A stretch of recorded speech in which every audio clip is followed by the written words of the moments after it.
Part 4. Go watch the other ones first.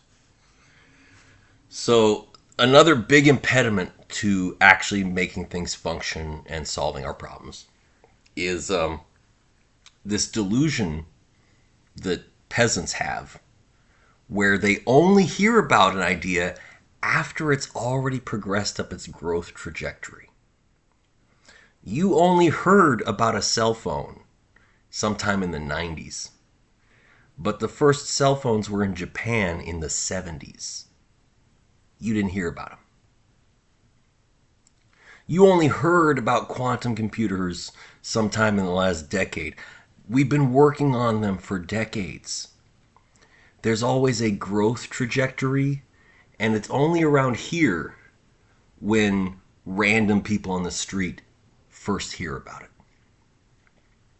And that's when you think it started. You think it started when it's already gone this long and gotten this far. And what you see is right after you hear about something, then it's everywhere. And so you get this crazy delusion in your brain that you think change will happen once everyone just knows about it. Well, everyone started knowing about cell phones, and then cell phones were everywhere. Everyone started hearing about a website, and then the website was everywhere. So you only see this last leg of the development trajectory, and you think that's the only part you got to do. And so you keep thinking that something will improve once you've first raised awareness. And it never works.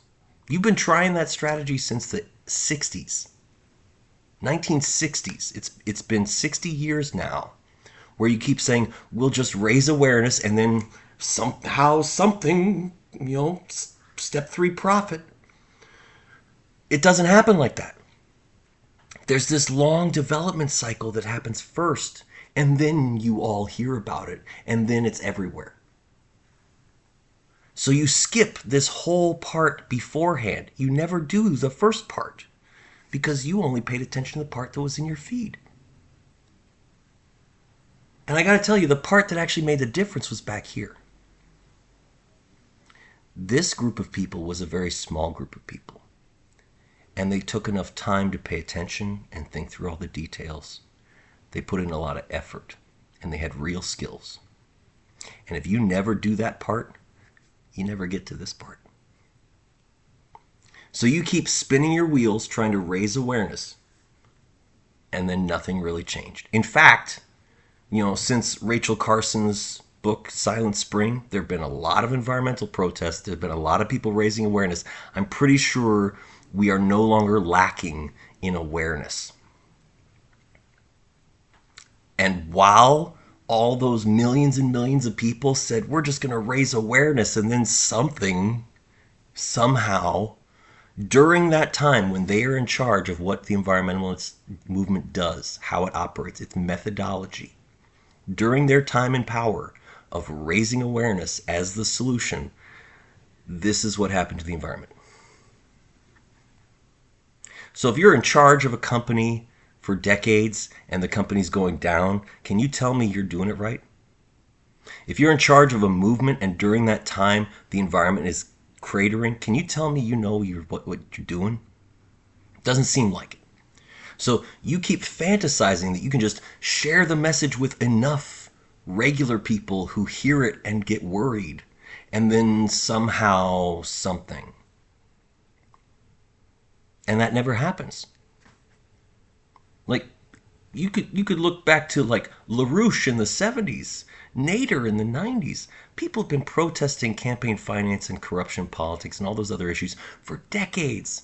We've raised awareness again and again and again. Look what's happening.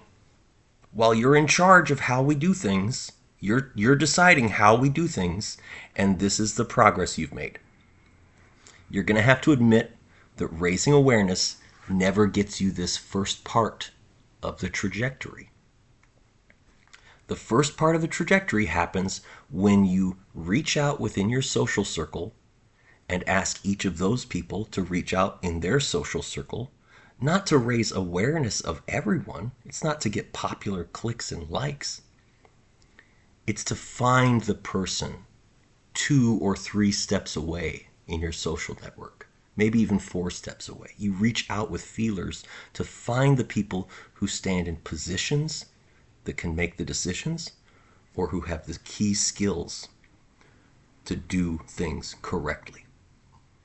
And that small group with talent, density, and access, they're the ones who start the growth trajectory. You never do that. You try and jump ahead to 80% done and think the other 20% is just going to happen. So you need to stop raising awareness. And you need to start focusing on who has a position where they can make a choice that makes a difference and who has a skill that's going to allow us to do things correctly. And you need to get that small group together to get the real ideas that actually work. If you never have an idea that actually works, you only have a dumb idea that's popular, then implementing it is not going to work either, because it doesn't work. If everyone agrees that it sounds nice and then you do it, but it's a bad idea, then you created backlash and wasted resources. And we've seen that over and over again. Classic example. You can go read my essay from 9 years ago talking about how you can alter the pathing algorithm of where buses go so that it changes dependent on the actual demand. Because I look around Oakland and there are big buses that are almost completely empty almost all the time. And that is a failure of the pathing algorithm. And if that pathing algorithm is responsive to demand, then more people will have a bus routing close to them and routing close to where they want to go. Key to this pathing system is you have trajectories that are what you would call east-west and other ones that are north-south, and then a layover. Invest into that place where people can safely, conveniently rest. They've got a bathroom. There's a vending machine and a water fountain. There's a security camera and a police call button.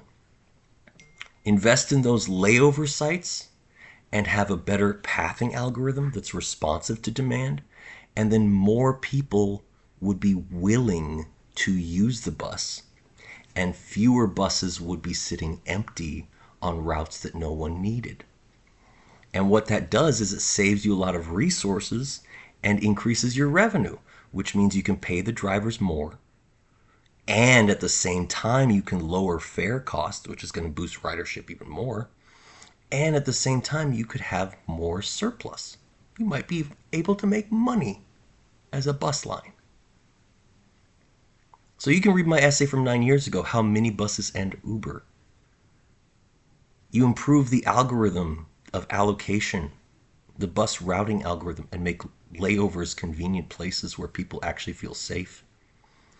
And then you're going to have more ridership. And that has a bigger difference on the carbon emissions of a city by many, many times. Many times more carbon didn't get released in the atmosphere compared to making the buses electric. You want to make the buses electric when no one's riding them 80% of the time? It's still a waste.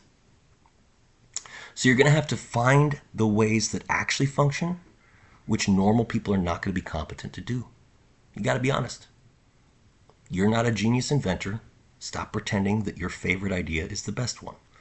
You need to get the people who have access and the people who have skills and sit them down together to have that incubation period to get the growth trajectory. And you'll hear about it when it's 80% of the way done. That's when you and all your friends realize that there was something going on.